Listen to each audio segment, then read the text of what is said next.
Ready? Ready? Are y'all ready? Cause it's rare talk. It's rare talk. Tabby, Tassie. Hey, it's rare talk. Rare, authentic, real experiences. That's what it is. Hello, everybody. Welcome to another fabulous episode of It's a Rare Talk. Hey We y'all, are here with, Tabby. and I'm Tassie. But listen, tonight it is a special episode. Oh yeah, we gonna introduce you. Tonight is a special episode. So normally Ty B and Ty C get to introduce the guests, but tonight Ty C has the opportunity to introduce two amazing people. And so we have the co-host tonight as being one of the special guests on the show. And so we are excited to have Ty B and my cousin Joe, better known as the Bowdens, right? So we are excited. Listen, Joe, I don't have to really give Ty like this special introduction, but we're going to give you one. Shout out to you. Welcome to your first appearance, I'm sure, of many on It's a Rare Talk, where everything is a rare, authentic, real experience. And so I'm excited. I would say little cousin, but I'm only a little cousin to Joe. I'm the big cousin to Ty. Ty really thinks she's the big cousin Joe, but she's not. Okay. Ty is really like the little cousin, but I'm excited actually to be here with both of you on tonight. And we're going to be talking about the topic seasoned marriages, right? And so cousin, you know that when we was actually, coming up with our different episodes that we were going to be using for our first season, this was one that came up like quickly. And so what better set of individuals to have on the show as we're talking about seasoned marriages than you two, right? And so I'm excited because I've had the opportunity throughout these 22 years, right? I remember the wedding day and I'm still in y'all's life now, and so it's been a wonderful opportunity for me to actually see you two still on this journey, still saying yes, still rocking it out, still being an example for young couples today, right? And so marriage, heavy topic, weighty topic, sensitive topic, hard topic, challenging topic, but loving topic, right? And so that's what we want to talk about tonight. So once again, Ty B, you're on the other side now, right? But welcome the Bowdens to the show. And so, like I said, we're going to be talking about seasoned marriages. What do we mean by seasoned marriages? We mean, not that we downplay somebody who's been married a year, 6 months, 5, you know what I mean? But seasoned marriage is somebody, that has survived the good, the bad, and the ugly, right? Because a lot of times we get caught up on that big wedding day, we get caught up on all of those things. But what about the other things that come along with it? And sometimes it doesn't even have to be all deep. It could be things such as learning how to communicate, right? Learning how to share, learning how to be kind, so little things like that play a major factor, as you walk through your journey of being a married individual. So once again, I'm excited to have you here. So listen here, I get to ask all the questions tonight. So listen, Joe, welcome to the show, right? And so we know that y'all have been married for 22 years, okay? And so you two are really not that old, right? No. Cousin, how old are you? I'm 44. You're 44. Cousin Joe, how old are you? 49. Okay, so really you're not that old, right? And so we know that you just celebrated an anniversary of 22 years. Like, shout out to God first and foremost. Shout out to God first and foremost, you know what I mean? But I want to say shout out to you because when I hear 22 years, y'all, I hear commitment. Right? And so my first question goes to my cousin Joe. So 22 years, okay? So that takes y'all back to like being in your 20s, right? And so at that age, I'm sure, the way that you view things now versus back then, it's like totally different. You know what I mean? And so cousin Joe, tell me, how did you know that Ty was the one? Well, it was, I'm going to say this, and she was fishing, y'all. So she was fishing. She threw a line out there, and I caught it. And when I heard the conversation about her dreams and stuff like that, it was intriguing, and all the curiosity, and I was like, man, she's a dreamer, and I never really got it like that from any individual before her. So I was like, man, this is fresh, it's new, and it was very interesting. Yeah. Very interesting. Listen, that's good right there, because what you're telling me is like a woman with some goals, right? A woman with goals, despite of having a commitment with a man, because she was, of course she wasn't married prior, you know what I mean? Right. But she already has some stuff. She already had some goals in mind that she wanted to pursue. And so therefore, when you had a conversation with her, she already knew she has something to be able to present. Right. Yeah. Right. Yeah, that's big. That's exactly right. And so when he's talking about fishing, listen, he was playing ball. I seen him, he seen me. And I was doing music at the time. And I was like, oh, I don't want him to be in my video. But I didn't go and tell him. So I didn't go and, introduce myself and throw myself on him or nothing like that. I had told somebody, I'm like, I want him to be in my video. And the guy told him, and the guy gave him my number. I didn't even tell him to give my number. He gave him my number, and he called that night. Didn't you call that night? Okay, all right. Okay. Cousin, don't let him play you, cousin. He's not playing me. No, but he called that night, and we really had a good conversation. It was long too, wasn't it? Yes, it was very long. But I mean, and I'm glad he pointed that out. That says a lot. A lot of times people don't have conversations. They just wham bam and you're done. We had a really good conversation, talking about life and what we wanted. So that's right. Yeah.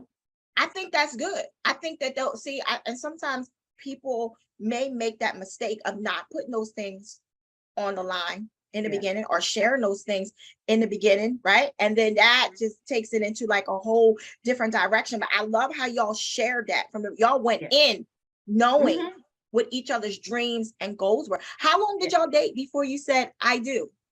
So let me see, we met in 94, 95. We got married in 2000. Okay. I wasn't one that I wasn't equipped to be a 10-year, 15-year girlfriend. That wasn't me. Like, I'm like, when you with somebody and the things you like about them, it don't take all that. It don't take a whole bunch of years to decide, if you want to be with that person and get married. And like, I had gotten saved, and you know how that is, that dynamic before we wasn't saved. And, we were just living life, boyfriend and girlfriend, you know what I mean? Doing things boyfriend and girlfriends do. But when I gave my heart to the Lord, it was like, man, I want to be with him. I want to please God more. That was my heart. And so we had to have those uncomfortable conversations. So, and I could be honest, it wasn't even no surprise, sweet proposal. I mean, I got a beautiful ring and things like that, but it was like, what we gonna do? We got to go about this the right way, or we're not gonna be able. Like, I had my mind made up. Like, I'm not gonna keep going back and forth hurting God. I mean, that was just me. Even at a young age, I just knew I really wanted to please God, and so, prayed about it. And the date came, and it was history. So, I like that word. So, cousin, how old were you when you got saved? I was actually 18. It was the same year when I had Trey. And when Trey was 3 months, I didn't even plan it. Like, I wanted to raise him up to know God. And I was taking him to church with me. And that day, I just literally went up for prayer, but I felt drawing. You heard that you can only be saved unless the Spirit draw you. The Spirit of God drew me. And when there was an altar call, like, my hand went up. It wasn't no plan more. Church tomorrow, I'm going to get saved. I mean, I was raised in church. I was made to go to Sunday school and all that. But that day, I don't even know why, but my hand just like went up, tears falling. I could feel burdens lifting up off of me. And I made that decision, and I didn't get it right the first time, so I've had to ask the Lord plenty of times to save me. But it was the first time at 18. Wow. So Cousin Joe, when she came home with that and said, listen, okay, I'm saved now, like, we got to do this right. what was your thoughts? Because she's now saying, this is the decision I've made, Now she's bringing it home to you. What type of impact did that have on I didn't want to jump to anything. I just had to let it sink in. you? I Yeah. had to deal with it. I had to deal with it, and just had to let it sink in, and wait, and just be sure, you know what I mean, and all that kind of stuff like that. But I just had to let it wait and let's take this process. Okay. Okay. All right. So now you here, you married. Tell us what your first 5 years was like, right? Because people have this thing like the first 5 years is going to be the most challenging, right? I'm Mhm. kind of newly married myself. So, you know, people always say, oh, those first 5 years, those first 7 years, if you can get over that, if you can get over this, what do y'all think about that? Well, let me go first. Well, I'm gonna say the first 5 years. I mean, you know, just the whole ordeal with, you start having kids, and it's just a lot, and then the credit situation, and then trying to get a house and paying your bill, getting everything in order. So it's a process. I mean, and it takes time and patience, understanding, and working together, and it's just take all this stuff is because this is brand new for both of us. Yeah. You know, Yeah. so it's a learning curve. You got to grow. It's serious stuff. It's serious. But Joe, you just said something that hit. You said, listen here, like, okay, now we married, and what's the next step? And so let's dig into like priorities, Yeah. Mhm. right? Mhm. Let's get the house. Let's do this. Let's do that. Okay, this is this.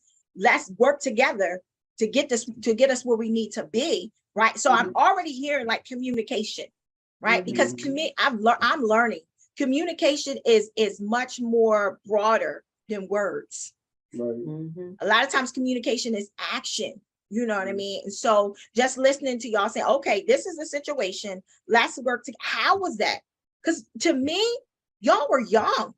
Mhm. We were young. We literally grew up together. We were just talking about that. Like we've been together longer than we've been apart.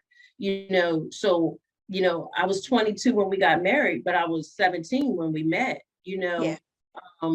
And I was mature for my age, but he was a little hesitant because he was older than me, and he wasn't out, trying to, do anything. But he knew I was mature for my age, so we had those conversations. I introduced him to my mom. So there's a difference when someone's older than you, and I had just graduated and stuff like that. But so we had to grow together. I mean, it was stuff that we didn't. And most couples go wrong with this when they don't talk about finances. You don't talk about, credit or what you want. Like being married is more than just being together. It's more than that day. You said it earlier. Nowadays, everybody wants the wedding for the look so they can post it. You do your dance, you go on your honeymoon. Listen, it is work. We didn't get to 22 years being cute, being a cute couple.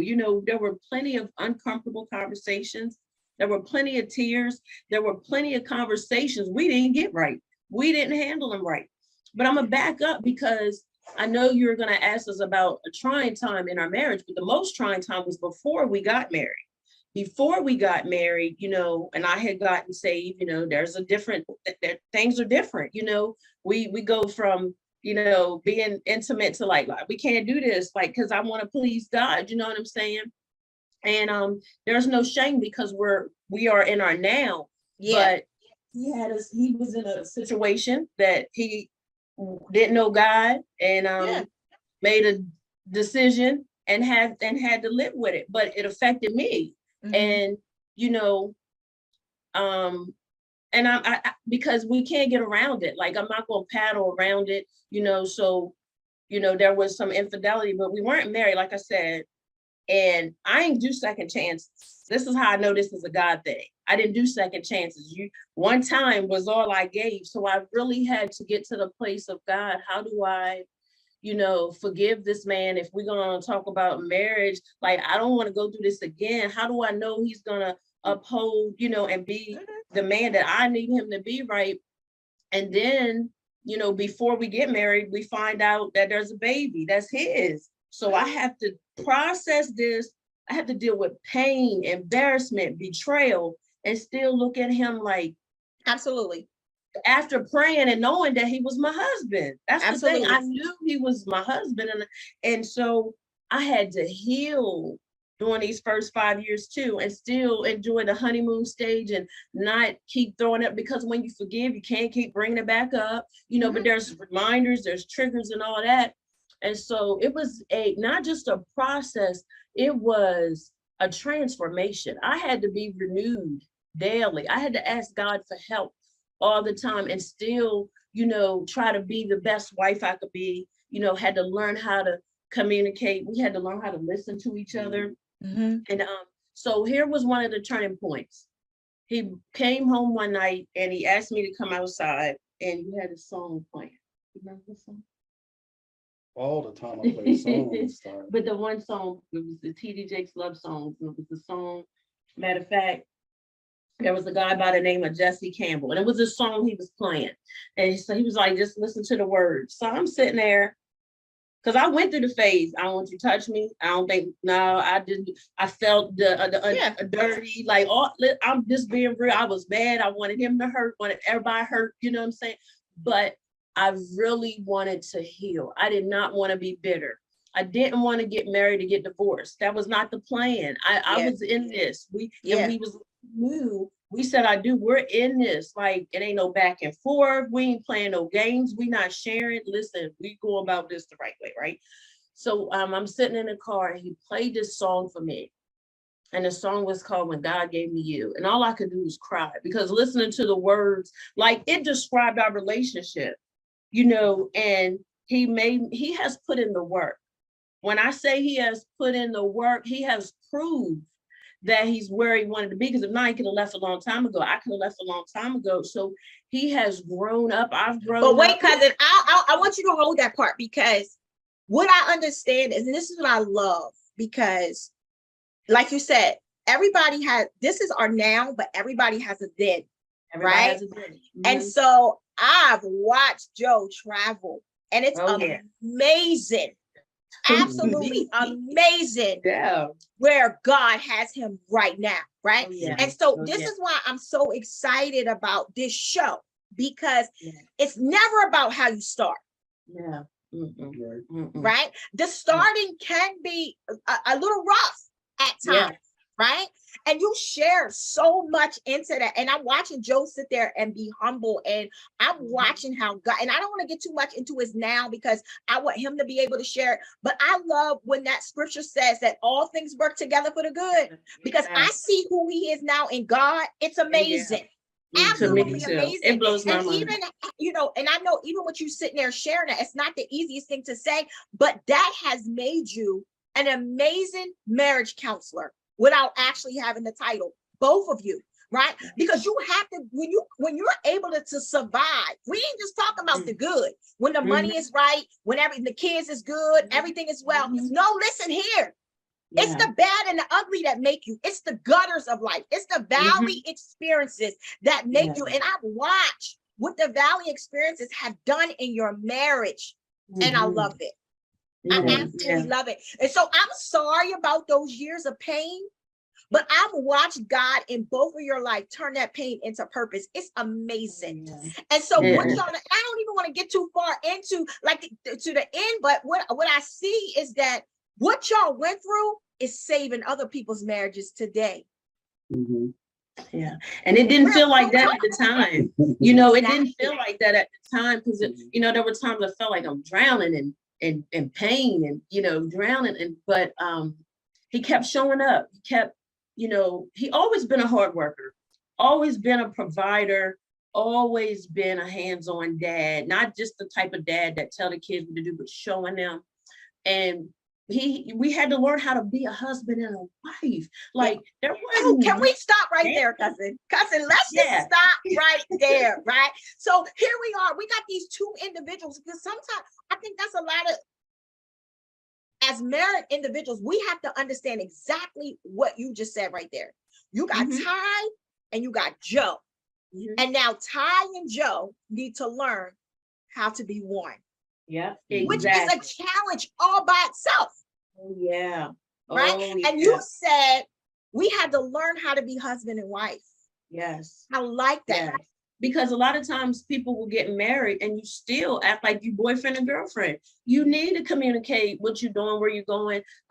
As women, they don't want to hear that word submissive, but that's not a bad word. It's a more of an honor and a reverence. Like, I look at him, he's my king. Like, God is my king and Lord, but he really is the king of the house. And I had to learn how to be mindful what I say, how I say it, because I'm not his mom. You know what I mean? I didn't get a lot of things right, and so I'm glad that we allowed each other space to grow and get, because we two different individuals that had, like you said, had to become one. And that's why people need to understand, you can't just lay up with people, man. Them strongholds, strong ties, trauma, all that stuff is transferred. So God is so serious about the marriage. It is a covenant. It is not just, we get married for a show and for a look.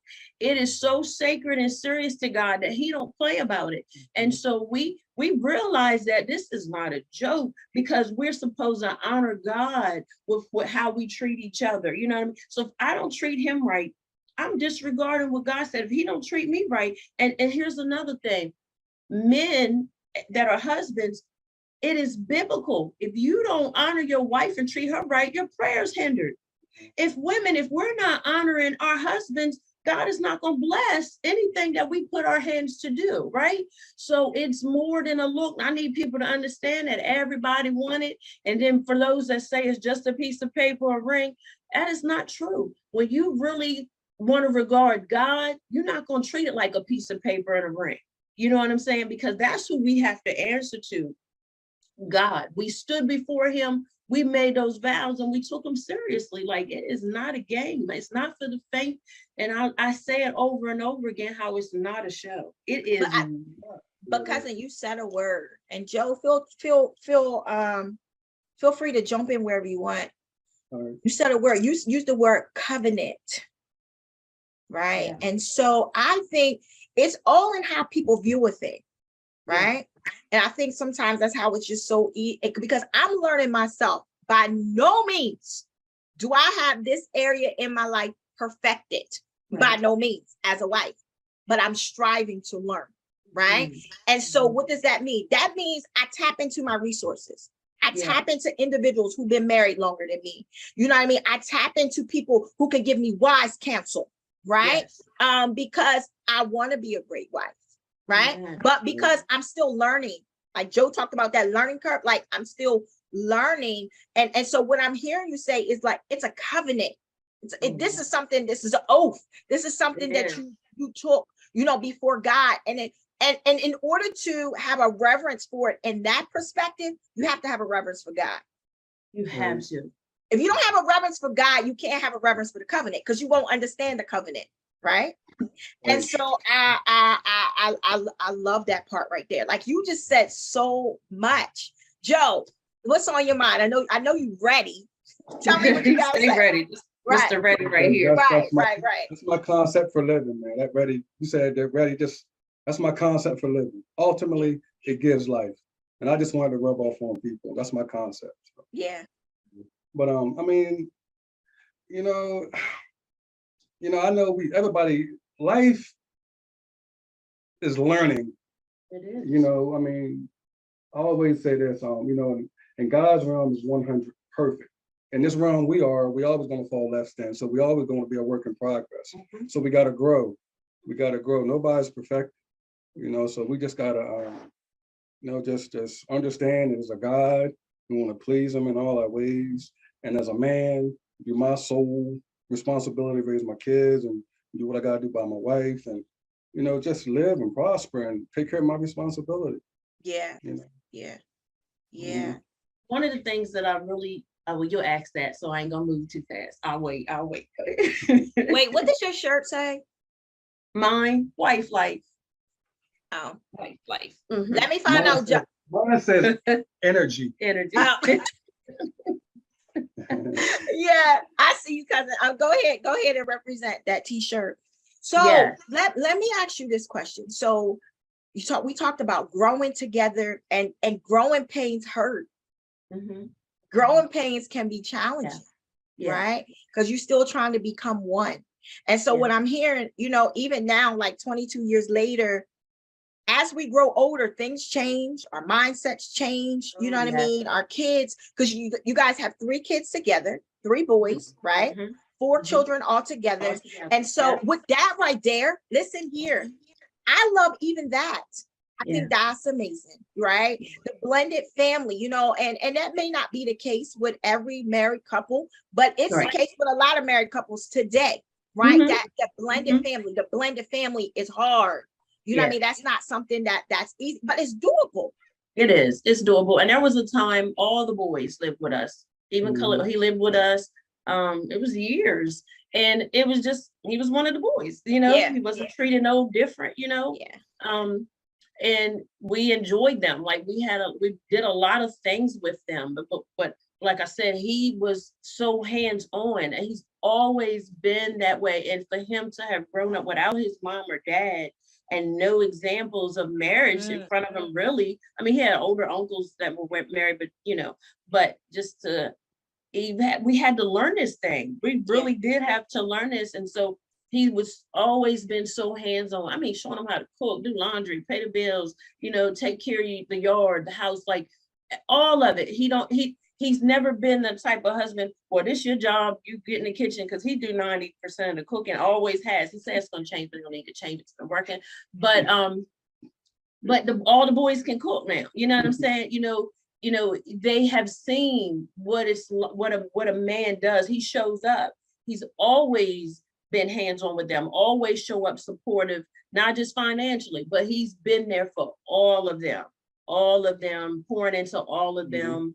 The correction, when it was hard, but he has been there. And I'm just so grateful, you know, to God. And, you know, he used to work so much, but now he's in a different place, even with that. And he'll talk about that when you ask him. But and that's the part of that growth. Like, you know, it was all about the money and the bills and all that. But now we on purpose. That's where we because at I now. think as time changes, as we get older, as we become more mature, as we gain wisdom, especially in Christ, it makes a difference. You're gonna see change. There's no way in the world you can be in God and be wanting to live for him, right? I'm talking about know God, not know of him, but know God and not experience change in all aspects of your life. But Joe, let's talk about that. Let's talk about, you know, you're married, you got 4 boys, you know what I mean? Let's talk about, you know, what is important to you to demonstrate before them, and not just speak it out of your mouth, but the example that you choose to set before your sons. Well, I'm big on, they have to find their purpose. I mean, it's not just them, it's everybody. Because I mean, I think that's the ultimate, I think that's God's gift to us to find our purpose. And it's like I'll be 50 years old next year. So, you know, purpose is everything to me. So I'm looking at it like, as time has changed, and a lot of people, they're not doing any soul searching. So I'm thinking a lot of them is just really acting in the flesh and not really acknowledging spiritual realm that's going to keep them grounded for their destiny. You know, they're not tapping into that. They are not, and that's why I'm so passionate about. That's why I wrote a book. You know, I got a song. You know, and I show my boys what's required of them. So it's just a lot. Purpose is the key, man. Purpose is the key. I really think if everybody found their purpose and then we supported one another, we don't need to ask the government for anything. You know, but purpose is, you think about it, when we was born, we had our purpose in us before we even knew who God was. We was born with our purpose. We was like, I like Miles Monroe said one time, he said we was born because of purpose, not to find it. It's in us. A lot of people distracted. And that's my number one rule. Joe, that's heavy right there. That's heavy, because purpose has a lot to do with identity, right? Yes. I've witnessed you here to late talking to your youngest son, who's a well-known athlete, you know what I mean, and making his way, you know what I mean. You're starting to see him, and I'm proud of what he's doing. But I've heard you have conversations with him, like acknowledging that he's an athlete, but no, listen here, morals, values, like that matters, respect, Mhm. all of that matters. And I think that we need to be pouring that, especially Yeah. into our sons. We need That's to be right. pouring that. And so what you was actually saying to him, I get that you're an athlete, but these other things matter to me more. Mhm. Right. And so setting those standards and those boundaries, I think that's important. And having 4 sons, that's not easy, right? Not just 4 sons, but in the A midst of these grand. 22 years, y'all got a grandbaby, We got a right? That's like grand. changed y'all's whole lifestyle. yes. You know what I mean? I've watched y'all's whole life shift for this grandbaby. I'm Mhm. gonna say this before I forget. I don't want to forget. This is a valid point, but there's one thing in the Bible that stands out dear to my heart. When it says, "Be fruitful and multiply," most people are multiplying before they're fruitful. So fruitful, to my definition, is becoming everything you're supposed to become. And then once Mm. you become everything you're supposed to become, and now you can venture out and you can, meet that special one and you start multiplying. But if you start multiplying before you know what you're supposed to do, what good are you? Yeah. Listen, this was the joke. Oh my God, if this was 20 some years ago, we wouldn't even, oh Lord, anyway. But I'm cousin, so let's talk grateful. about that. Let's talk about, because we heard you say you got saved first. Okay. Yeah. Yeah. So, I heard you say for 10 years you was praying for your husband.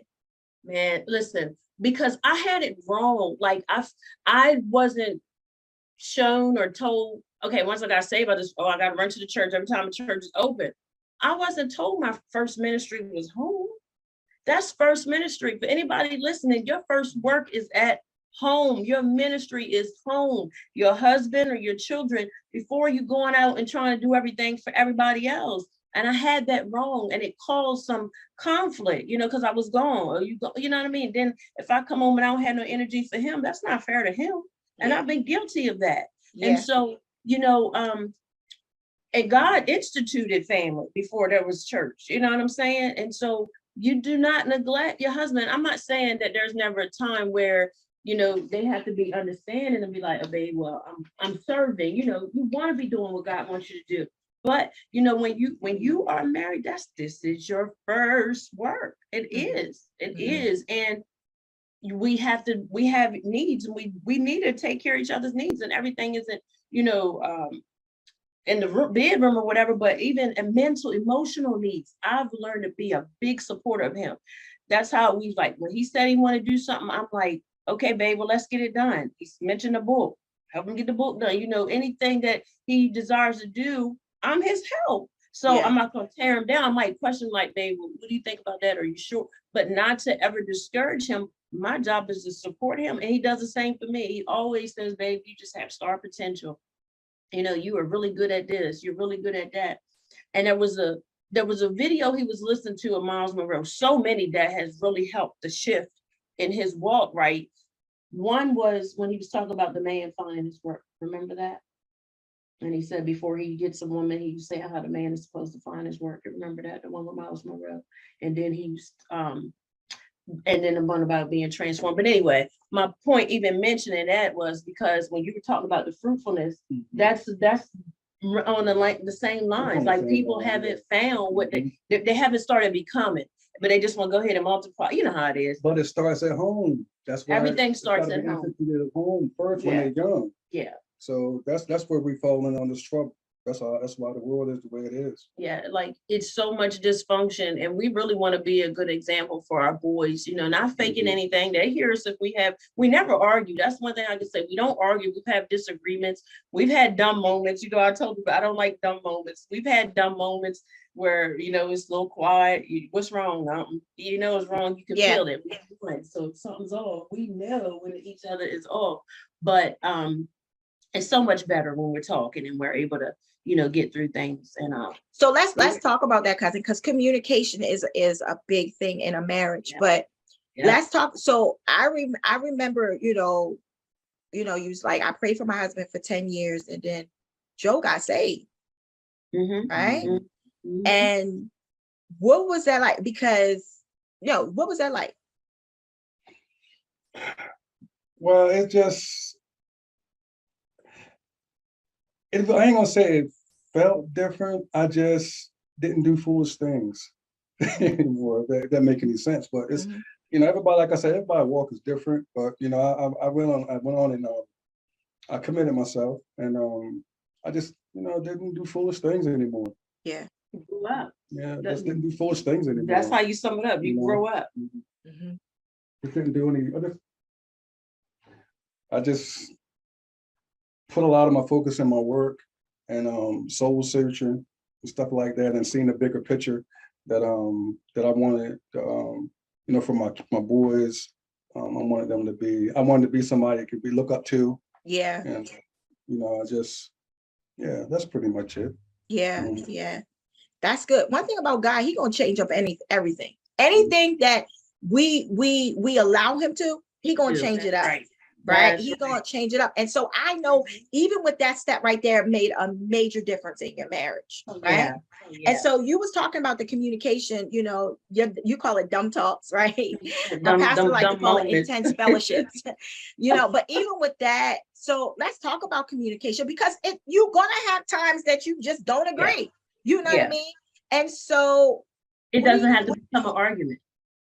It doesn't have to be where there's a door slammed or you walk out, you go sleep in the couch, you sleep in the bedroom. It doesn't have to be that. We never had that. No, well, we had some in the townhouse. Yes, we did. We had some silent treatment, Oh, no, but it was so long ago. So that's not something we Yeah. hold on to, Anyway, so communication is hearing each other out. Like, it's really listening, and it's not even about being right. It's not, understanding that we think different. Men think different than women. We do, but that don't mean we can't come to a common ground, right? We're different species. That's right, we are. But it's about peace at the end of the day. Right. You know what I mean? We don't want to be walking on eggshells. We don't want the atmosphere in our home like, man, this is dumb. Like, I can't think of nothing but dumb. I don't like those dumb moments. But and communicating is even, we have a love language, I look at him a certain way sometimes, he look at me a certain way sometimes, and we know what that means.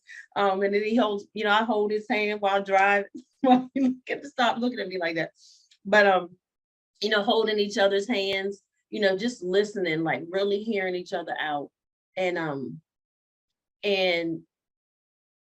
not assuming, because that's a part of communication too. Sometimes we assume that when I said that I meant it. I didn't mean it that way, babe.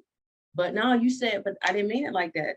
So sometimes you do have to explain, and we should not feel like we don't need to explain ourselves. We are husband and wife. So if I say something and it don't sit right with you, let me know.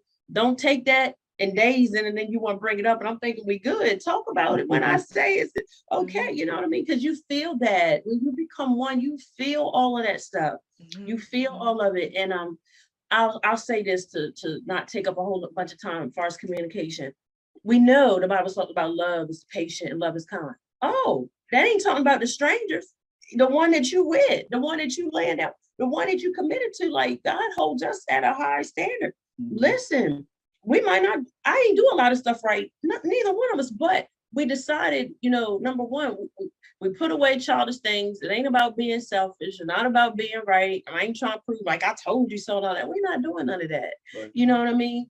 It's really just being supportive. It's really just being understanding and patient.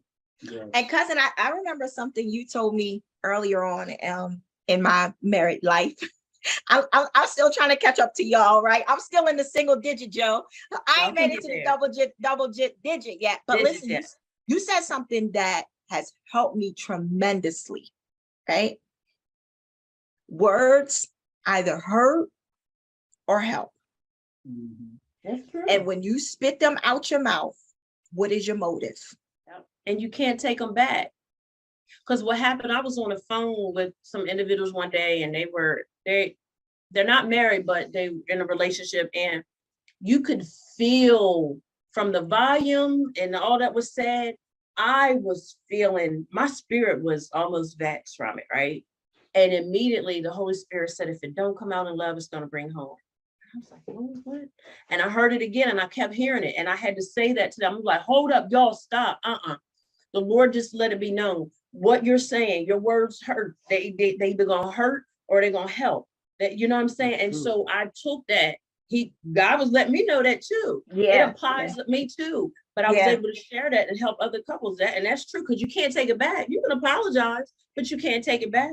Because that sting, that's sometimes that stuff stings. Yeah. It can sting. And then you know what I mean, you can just only apologize. So you gotta be mindful. That's not wasting Yes. words. And I Think about think, it. cousin, the minute you told me that, because I was one of those people, and still tend to be, I got to catch myself though, because if we're not careful, you are not hearing to listen. Mhm. Sometimes you want to be like, you know what I Mhm. mean, in a Ready to marriage. And so respond. that doesn't help at all. I've learned that. You know what I mean? That does not help. But I've learned that when you are mindful of what comes out of here, Mhm. Mhm. Yeah. when you, because the Bible talks about that, be slow to speak, Yes. right? And so the minute you said that to me, I'll never forget it. I was like, wow, that's deep all by itself. It really So is. if it's not going to be helpful, It's gonna bring harm. It's gonna hurt you. Yeah, be I quiet. would just be quiet, right? Might But as I used well. to, you know, people think that that's weak. You know, Mm-mm. I got shut up while he lived, or you know, vice versa. You know, he That's got shut growth, up because cousin. she too mouthy and all that type of stuff. No, we have to be conscious of the words that's coming. You know, this one lady told me when I first got married. She said, "I'm gonna give you 2 tools. The first thing I want you to understand that marriage is daily work. It is. Yeah. Daily. Daily. He said Yep. it is daily work. It's not something that you work on once a week. It's not Yep. something that you work on monthly. It's not something that you just shine on and during your anniversary Mhm. period. It's daily work. You have to Yep. work on your marriage there. I didn't know what that meant until I got Yep. into my marriage. Mhm. The second thing she said, prayer will be your best friend. Oh, you talk about it. And I'm gonna tell you what helps. We've learned to pray together. I love when we wake up and pray together. And I'm not gonna act like it's every morning. Sometimes we have to remind each other, but it's so beautiful. That's another form of intimacy. When we pray, we're covering each other. What? You know, I remember like a couple of weeks ago, I was feeling bad, and he came and prayed with me, prayed over me, like this got to go, this got to come off of you. And then went and got the things that I need. Sometimes 2 or 3 o'clock in the morning, leaving out to go get whatever I need to help me, get through. He don't have to do that. I mean, he does a lot. Like, man, and people might say, that's your husband. He ought to know. He really goes above and beyond. And so I have to highlight that because he shows up in our marriage. Like he shows up from the yard work to the dog to what I'm serious. He shows up, and he said to me, God want me to take care of everything under my care. So that's our house. That's me. That's our kids, our grandson. My mom is here. He's really good with my mom. And I just love their conversations. And, it was his idea to like, your mom can come and stay, have her own space. Like who does that? And just amazing man. Just once something done, it gets done, very hands-on. And it's just been amazing. Yeah, because I like the scripture that you use. 2 Corinthians 13, I think that's what it is. Love is patient. Love it. That scripture right there will make you check yourself. Yeah. I've been there. You know what I mean? Like Joe said, it's you grow together, you learn how to grow. Sometimes it hurts, it's painful, you cry, that all of that is a part of a marriage. You know what I mean? And so that particular scripture, a lot of people read it at weddings, and you know what I mean? We just read it out of just like protocol or religion. But if you really check that, like, is your love really patient? Is your love really kind? What does that mean? Are you willing to endure with your spouse, with your mate? Are you speaking harsh out of your mouth to your mate? But you say you love her. Right. And so those things right there, and somebody might say, I do, right? I do love her, even though I may do this or I may do that. No, we got to check that. Yeah, you're going to bring all that stuff in. You're going to bring all that stuff in. Because people make excuses for why they are the way they are and do the things the way they do. If it don't work, you need to change it. If it don't please God, you know that you need to change it. There's no ifs, ands, or buts, but you have to be the one that's willing to do it. Yeah, but it's not a light thing at all. That communication, because when you can control your mouth, if you can control this, listen here.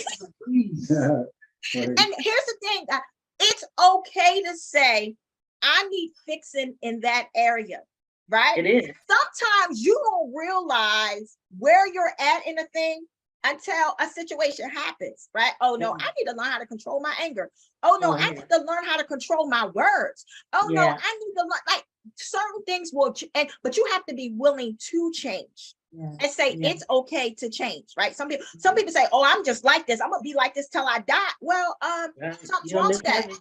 heaven. You might miss heaven. Like Yeah, that. something's wrong with that. You know, if we Yeah. look at a baby and that baby's crawling at 6 months, and at 5, that baby's still crawling and not walking, we say, wait, something's wrong with that, Right. right? No, even in our married lives, like, listen here, we have to constantly be willing to change, right? Yeah. So there might be certain things I don't do no more, but it's still a whole list over here that I still need to fix. And this is why it's so important to be around people who are positive and who Yeah. have the ability to be able to pour into you. And not only that, tell you where you're wrong, right? Right. Cousin, that's what I love so much about you, is the fact that you don't mind saying, now, Tonette,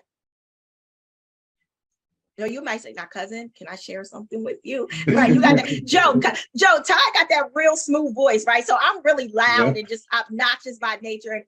And Ty is like really soft-spoken. I'm loud when I need to be. And listen, in 40 years, I've never heard you be loud. Ever. I cut something. Not too much, but she it's this in there. Oh, it's just like Prego. It's in there, right? Yeah, it's in there. But I love the fact that you're able to say, cousin, let me share something with you. And it's good stuff. And you're able to share. That's why I'm sorry to say this, but I'm grateful that y'all went through what you went through and survived it. Because y'all don't know, y'all are helping other people. Y'all are. So listen, I don't ever gotta be no wife. Dang. Being completely honest, I'm learning. I desire to be one, but I really don't. So I'm learning through people, first of all, through God, through the word of God, through people who've been there and done that, through people who don't mind sharing their testimonies, sharing their stories, you know what I mean? Positive people pouring in, people praying. I'm learning, right? And so I'm grateful for your Valley experiences, because they have truly, truly helped me and so many other people. Y'all are marriage counselors, like I said, without the title. It's funny you Wow. said that. We've had a few couples that we have actually talked to, and we always make it plain. We do not portray to be counselors, but we just share, just some things that can help them, Right. because you don't want to go into it lightly. It's really not a game. And I took psychology and sociology, so Yeah. Listen, I still, I don't know. All I know is my whole being, after what you said I do, was, God, I just want to please you. Because if I didn't have that mindset, we probably wouldn't be sitting here. It's real. We probably, because I wanted God to really show me what it meant to forgive. And I wanted to forgive right, you know what I mean? Because he's a good man. A lot of people have potential, but it's one thing when you live up to it. And he has lived up to it. There's a lot of women and men dealing with people that have potential, but they're not putting in the work. They're not living up to the potential. They're not getting it out. And so I can't say that I'm glad we went through what we went through. I'm not there. But I can say I'm grateful for where we are. This is our now. I'm sure people feel like there's things they wish they never went through. We don't understand, why even God, because God, I'll say this, God allows things, but he has a perfect will. So I know it wasn't a perfect will, but he allowed it, brought us out, and building us up and making us better. And that's what I live by every year and every day. Like, God, I just want to become my best self. I want to be a better person. That's why I'm not quick to respond. Never been scared, never been a punk. I've always just been mindful. God, I want to please you. As bad as Ty wanted to, in the flesh wanted to act up, I wanted to please him. I wanted to please. Because, cousin, what happens is he who lives in you is overriding your flesh. Joe said he's different now. He grew up. Oh, because yeah. he that lives in him is overriding his flesh. Right? That's He it. has come subject to the Spirit of Yeah. God. When you That's come it. subject, God will check you. Yeah. And Mhm. what happens is the longer you spend time with him, you build a relationship with him and you want to please him. It's no different than a kid wanting to please their parent. Yeah. When Yeah. when you and Joe are at, I ain't gonna call him his nickname, at Kareem's game. Baby. Baby. Okay, you said it, not me. So when he watches this, Joe, he told me in Rehoboth, I really don't like that name, right? I was like, Mhm. okay, I respect that. But when y'all are in the stadium, and whether he's playing football or playing basketball, and he's either done scored or done whatever, to know that his parents are in the audience, in the stands, wherever, rooting him on, proud of him, bragging on him. Do you know, as a kid, how that makes him feel? Yeah. As a child of God, knowing that God is in our corner. He's in the stadium. He is rooting us on. He wants us to do our best. He's bragging. He talked about it in the book of Job. He's bragging on us. Right? And to know that we are pleasing him is an excellent feeling. Yes. And that Yes. means that you got to shut your mouth and not Yep. call him out his name, or you don't call her out her name. And to know that you please God, that Yep. listen, let the other one have the argument. You can Mhm. have it, sis. You can have it, bro. But to know at the end of the night that you please God. To know at the end of the day, and that's what y'all two are doing. You're striving to please God. And because you're striving to please God, ultimately you're pleasing each other. Yeah, Mhm. exactly. Listen here, it comes Yep. together. It does. It Right. does. Yeah, it does. And God has blessed us like tremendously, and not just with our home, but with our kids, they're not out getting in trouble. And we're grateful for that, Kareem is looking and dancing, but God has blessed our lives. He has enriched us. He's enriched our marriage. He has his hand has been upon us, and we know that we are to do a work together. And that's why people need to know, you got to know who you are hooking up with, because it's about a work, and we're together to do a work. It's funny because I was always doing all this stuff with youth, and Babe was just running the barbershop. Now all he talk about is the youth. Babe, we gotta reach them. So we're like, God did that thing. He brought it full circle where we're both going to speak to youth and pour into them and build them up. We got some things we're working on. Not going to share it prematurely, but just grateful to God for the doors he's opening, because we have allowed him to be God in our lives and lead us. And so we're grateful for that. So, cousin, tell me something that you love about Joe. What is one thing that you love about him? I know you could name 1,000, but if you had to name one thing, what would it be? The one thing is he really makes me laugh. Like, he really has a sense of humor. It's hard to say one, cousin, because that purpose thing got me. Him all about purpose and God has me locked. But he really has a sense of humor. Like, he is not quiet. Like, we be dancing around the house, we cut up. He really makes me laugh. He sings, and we really cut up. We do a lot of things together. But I'm sorry, you said one. But his sense of humor, how he looks at me too, I love that. All right, cousin Joe, your turn. She's God-fearing. I just can't imagine, being with somebody that's not God-fearing. And I'm funny too, right? Oh yeah, she's funny. She said one thing. Look, she had to throw that part in there. That's extra. That's extra stuff. I know it's extra. It's just extra. But God-fearing, man, that trumps all. Amen. Yeah. Yeah. Why do you say that? Why do you feel like that trumps all? Because I mean, because there's a lot of people who feel like they don't need God in their marriage. Well, I'm not one of them. Well, we're not one of them. Yeah. But it's a sense of going in the right direction. That's the way I perceive it. Yeah. Yeah. I mean, I'll be 50 years old next year. I just don't have time to be, I just don't have time to be off course. And You're not going in the right direction. Going the Yeah. wrong direction.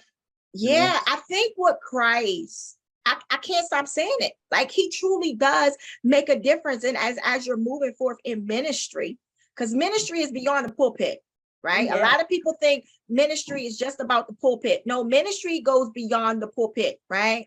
Mhm. But going into schools like y'all do, dealing with the youth, like that's ministry, Yeah. right? Y'all have found some common grounds, and just like Joe said, it's been there all along.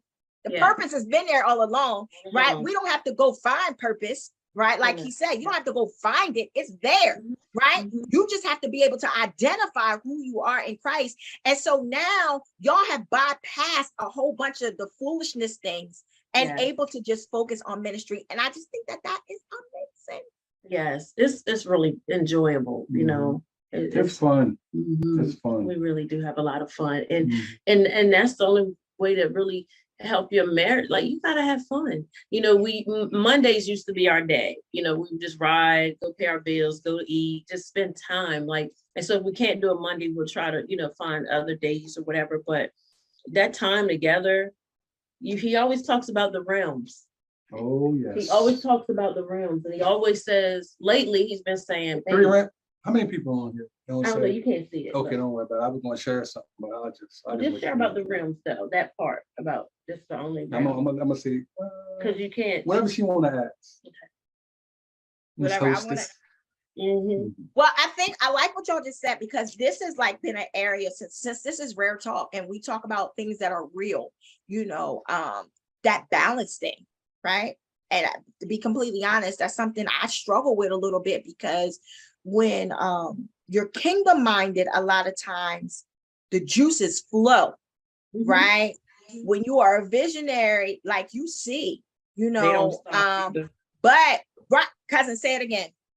When visionary, the ideas, creativity, that stuff doesn't end. It doesn't stop, right? And it just, you can be sitting somewhere and you see something, you'd be like, and really, I know it's not of me, because Right. some of the stuff that I see, I wouldn't even be able to dream of. Exactly. Some of the stuff that God has allowed me to do, I would not been able to do. So I know it's God. But the key word is, and this is me, finding balance. Yeah. Right? Yeah.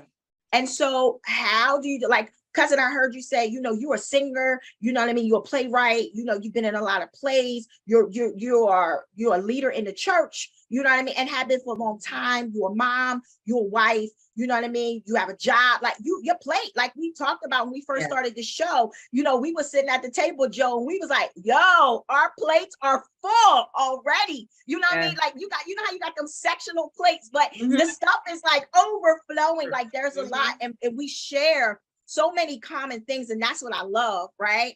But we talked about this thing that we even was starting the show, like, and cousin was really on me because I'm really bad with it.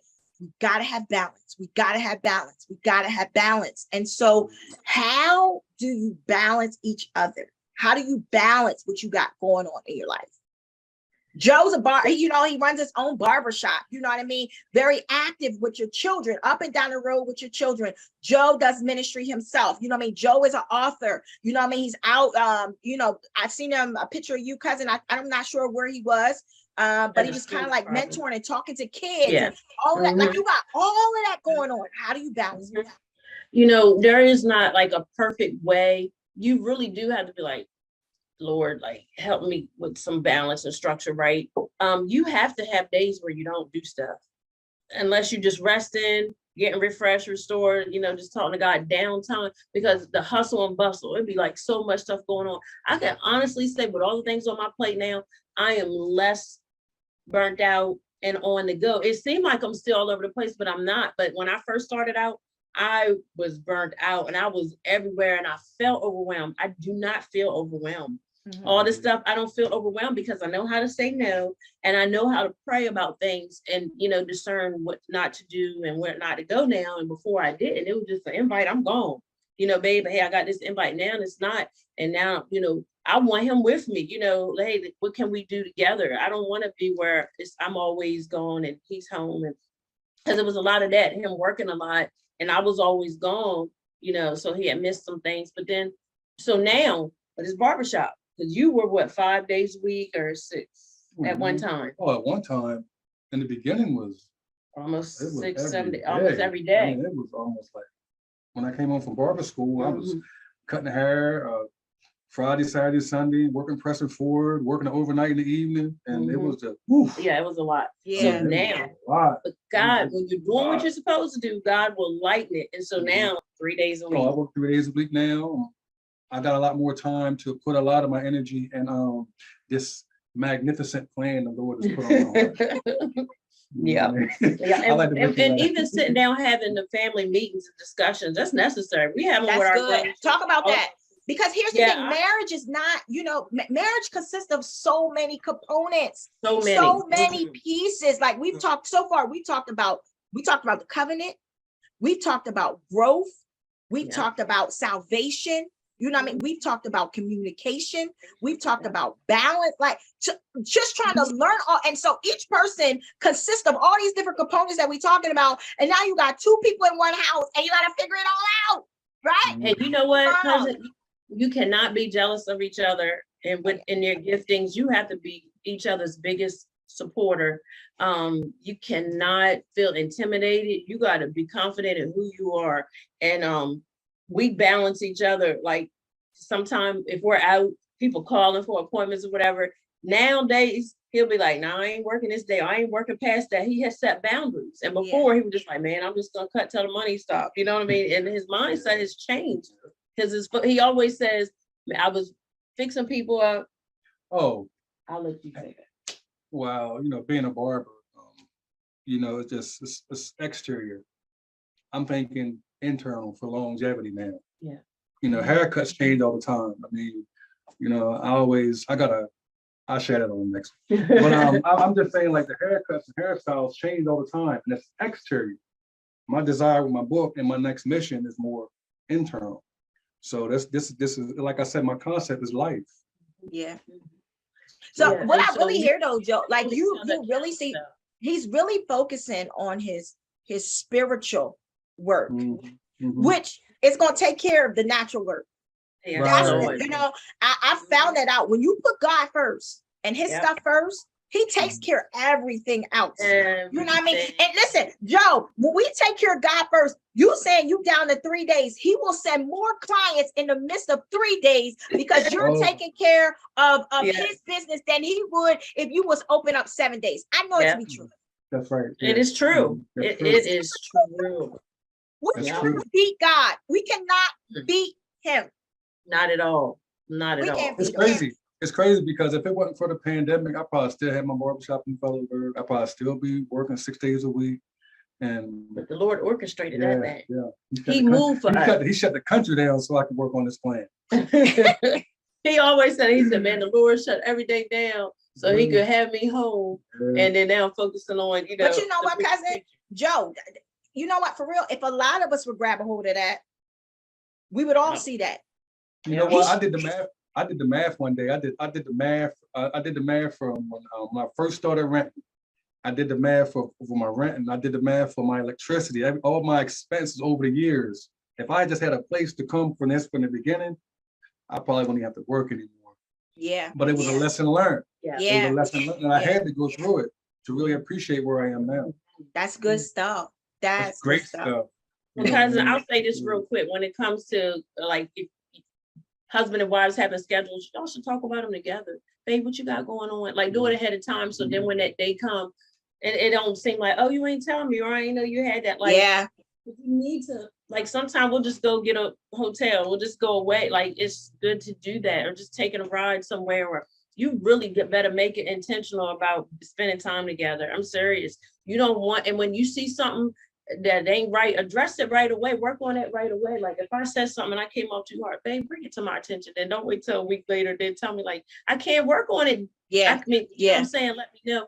But it's not about looking for things and picking out, but how can we better, ourselves and each other? But that balance thing, you just have to set boundaries for real. Yeah. You can't tell everybody yes all the Yeah. time. Yeah. Cousin, you said something else. Y'all see why I love her, right? World, y'all listen here. What Yeah. y'all hear right now?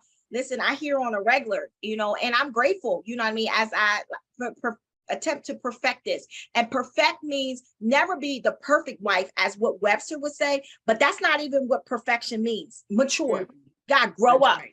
and mature. Like, come on, Tonette. Like you know, Mhm. because even going from that singleness to marry is a hard step all by itself. Yeah. You know what I mean? Especially if you've been doing stuff your own way for No so way. long. Mhm. You know what I Mhm. mean? And then you step, and now I'm like, wait, you know. So Yes. even that right there, but once again, gotta be willing. You You do. gotta be, You have you to be gotta willing. be willing. Yeah. And so, Yes. cousin, you said continuing to date, right? Yeah.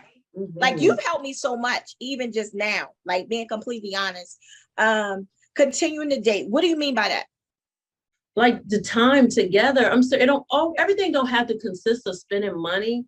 But because he always say, man, if we ain't somewhere making money, we out there spending it. But like he knows my favorite stores. If he take me to Marshalls, Ross, and TJ Maxx, I'm good after that. And we need to spend how much money. We go get something to eat. Like it's just that time. It's time. He didn't want to mention the realm, but he often says, babe, this is the only realm, which is, I'll just say atmosphere, or where we can see each other, where we can talk.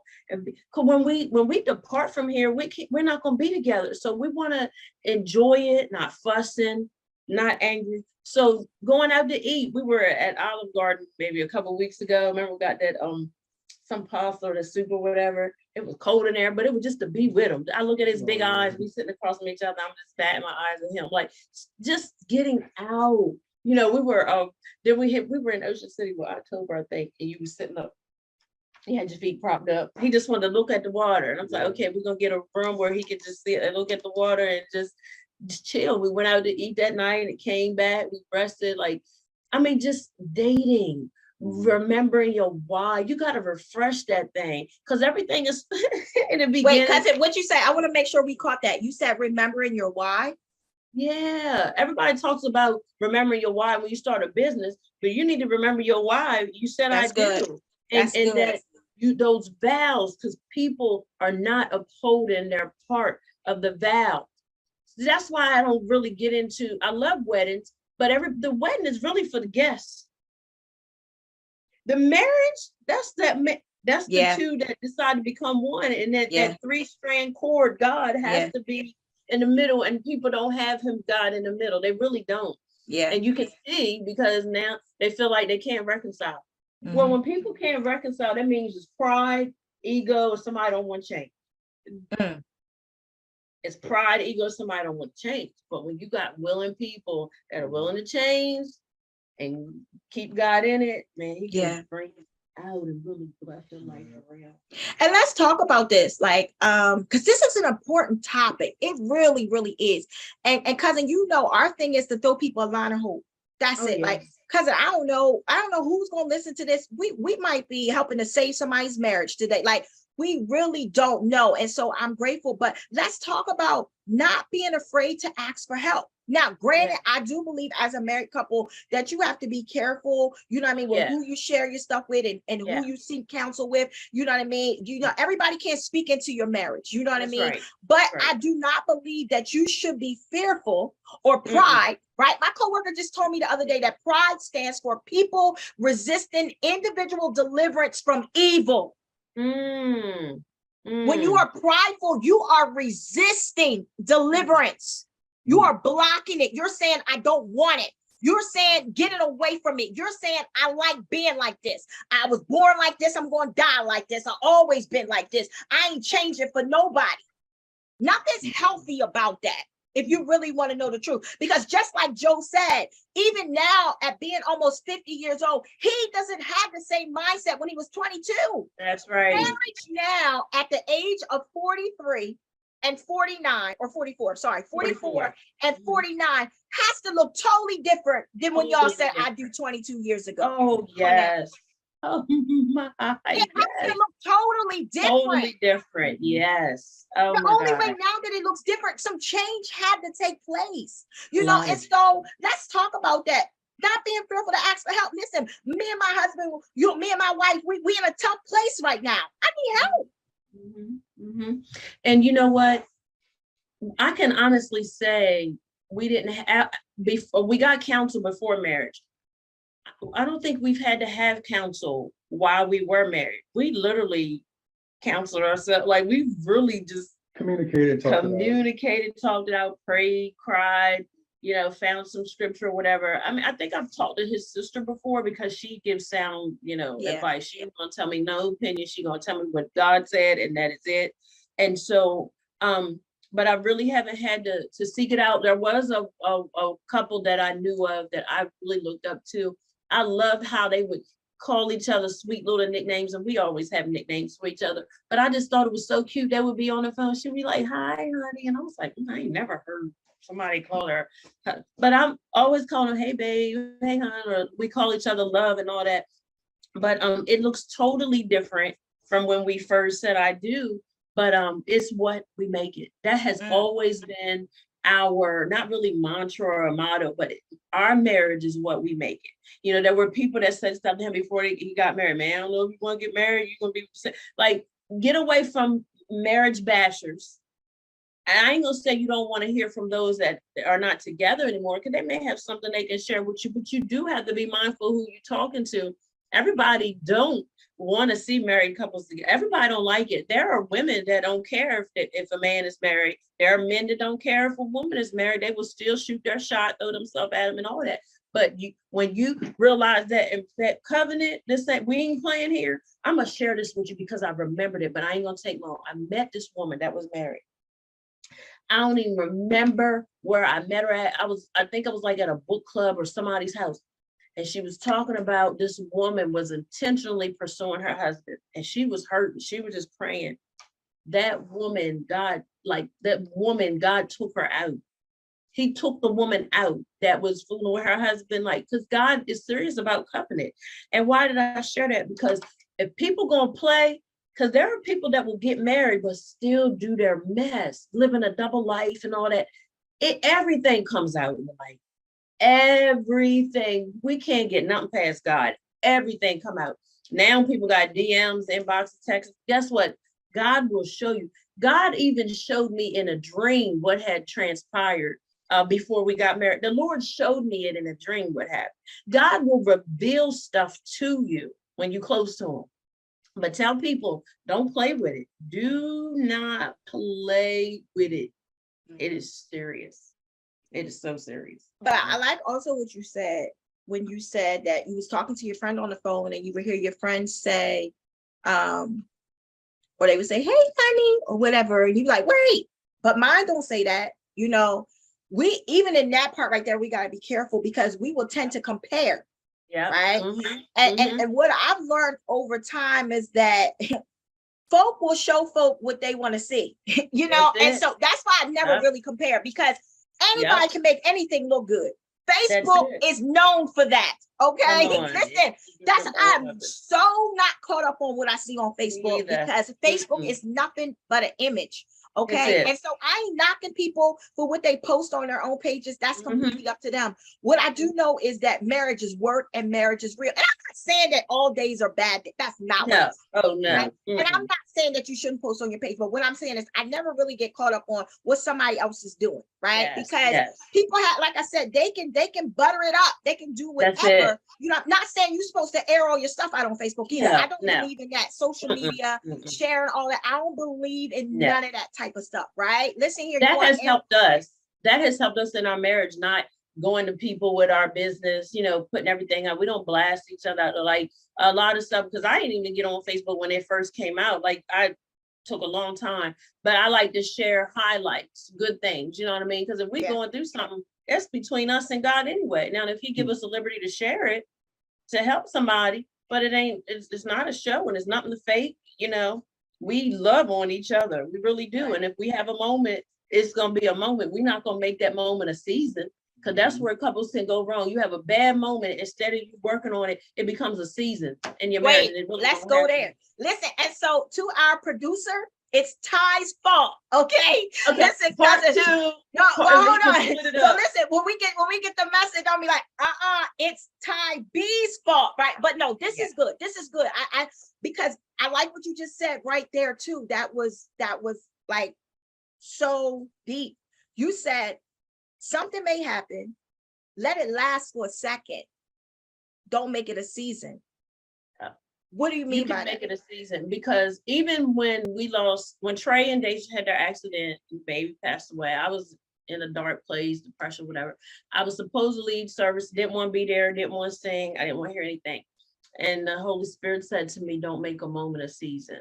And what he let me know is things gonna happen in life, a lot of things that we have no control over. Okay, we can cry, get it out, but I don't have to stay there. You don't have to remain. So if you hit a hard place in your marriage, you don't have to stay there. You figure it out, and if there's no resolve, then you seek some help. You got, come on, we got to be wise with it. We're not That's supposed good. to be foolish. We're not supposed to be foolish. Right. We're supposed to be wise. So if I dwell on something that ain't right, or if I keep doing the same old thing and it ain't right, I done made that thing a season.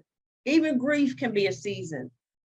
You know what I mean? So those moments, I don't like them dumb moments. I don't want no season of dumb moments. No, let's get it right. Let's hash out all that. Let's get all that uncomfortable, dumb stuff out of the way. Because I'm gonna tell you something.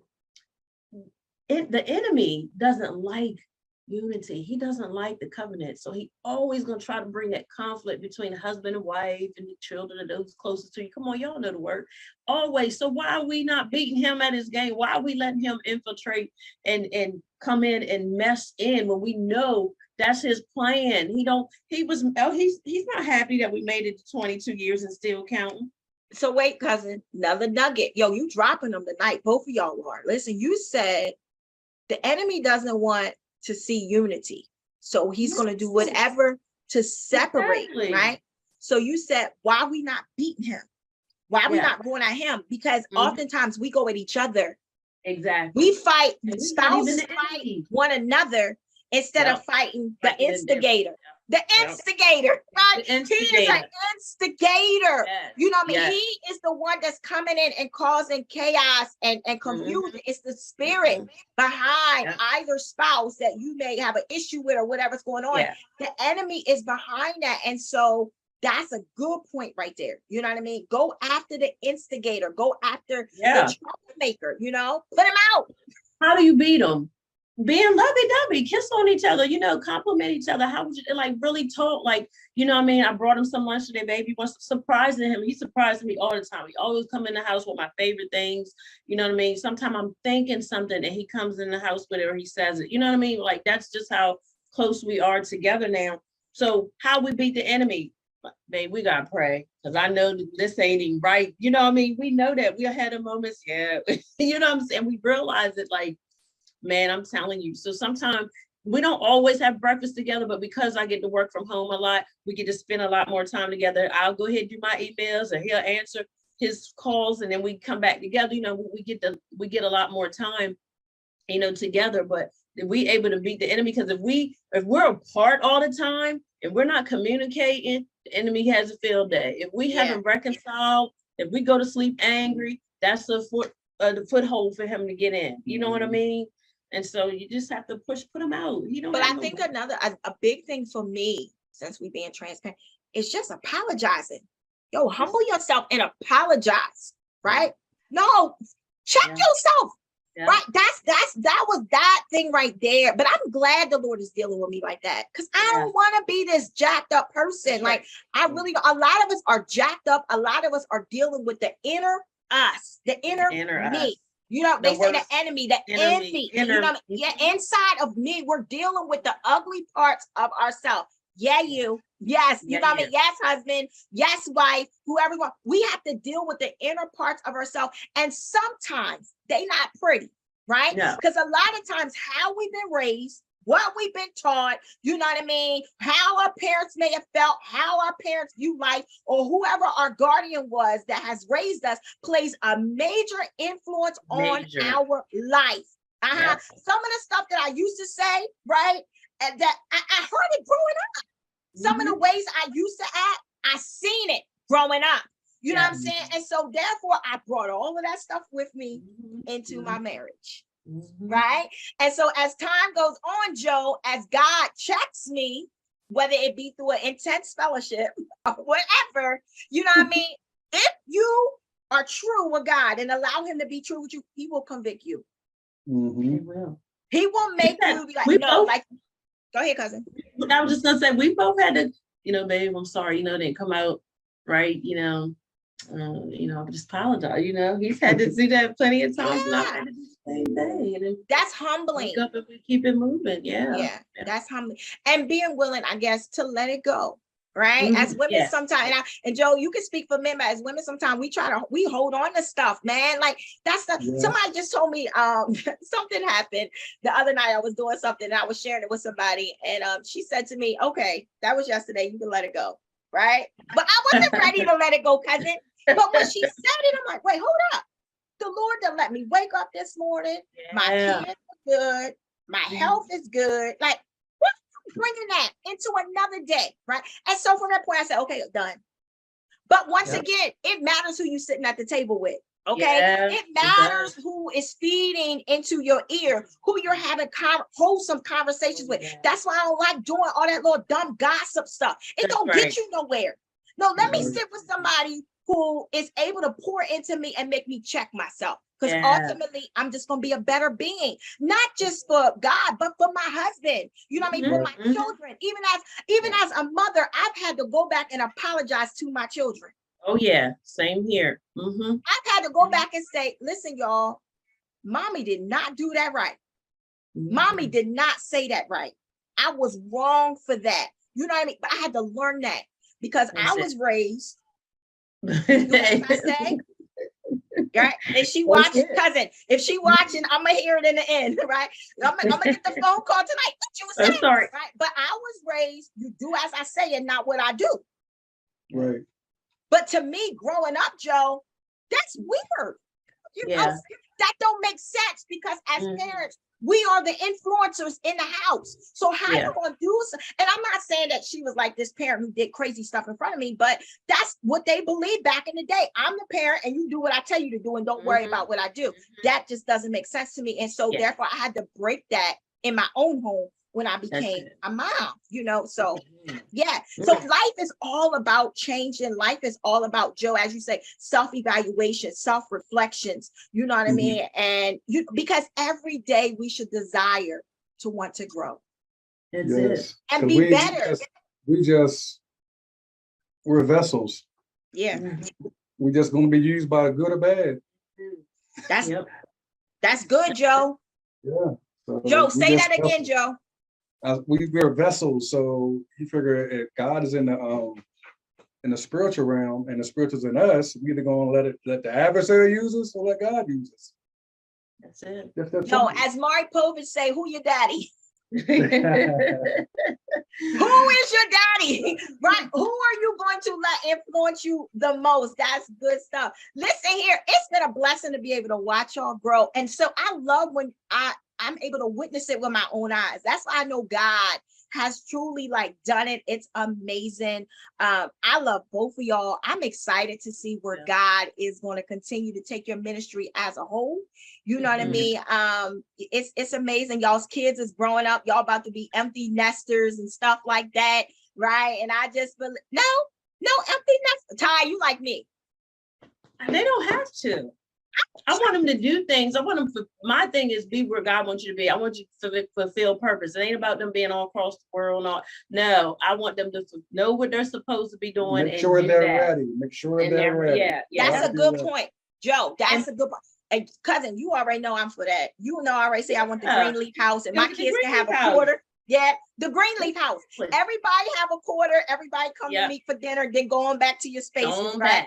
But I like what y'all said because we think a lot of times, and once again, this is all about a marriage. We feel like, oh, the kids grown, put them out. And that's the problem with a lot of the world. You know what I mean? Oh, just throw them out. They 18. What that number mean? 18, like a 15-year-old. Yeah. You know what I'm saying? Most of the time it's like that. You figure when we were in our 20s, we didn't necessarily always make decisions that 20-some-year-olds would make. You know what I mean? Even at 30, so as maturity has to take place. And listen, that's a whole nother thing. Cousin, at 40, I struggle with decisions.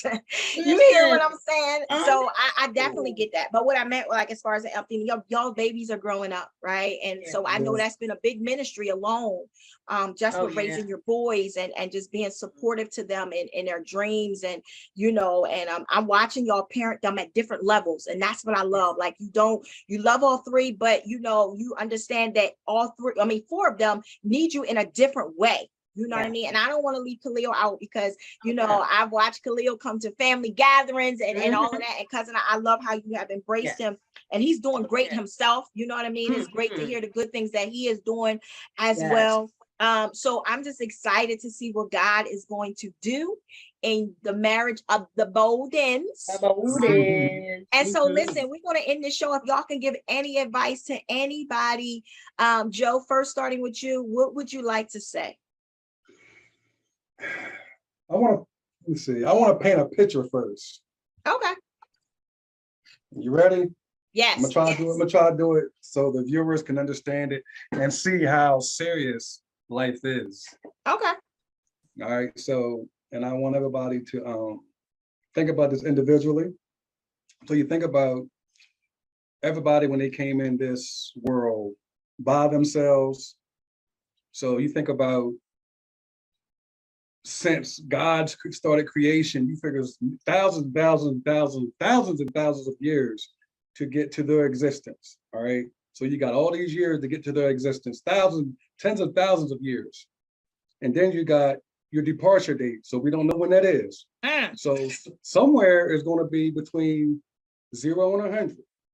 So they got the departure date, then you got the eternity.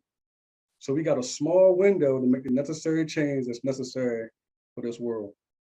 Joe, listen, do you know when I caught that revelation? I have to be honest with you. When Kobe Bryant died, and I was looking at his sunrise and his sunset date, and my eyes went to the dash. And I actually preached a sermon on the dash. You better live out your dash, because we don't know what date is going to be on the other side of that dash. We don't know our sunset. So it's important. I didn't mean to cut you off, but, and see, that's why it's so important with me, because I refuse to live my life, live here, die here, and be buried around the street without making the necessary change for my kids. I wouldn't want to be on my deathbed and look with my kids and I'm not preparing them. I would feel like in front of God's eyes that I failed, and I don't want that. That's heavy. I That wouldn't is want that. heavy. Yeah, that's serious stuff, because that's a desire of mine. So I'm thinking, like, that's why it's so important to me for my kids to see. I need to hear, like, Dad, thank you. I need to hear that. So if I'm not hearing it from them, suspect a little bit. I need to be reassured, you know. So I need to see them. I need to know they got it. I need to know they're ready. I need There's to know the word. before I leave this earth. I want to look up and down, and I feel in my heart that I want to hear God say, "Well done, my servant." Listen, we could end the show right there, because that is my thing. I'm living to hear, well done, my good and faithful servant. And Joe, in order to be able to hear that later, we got to live right now. Oh yeah.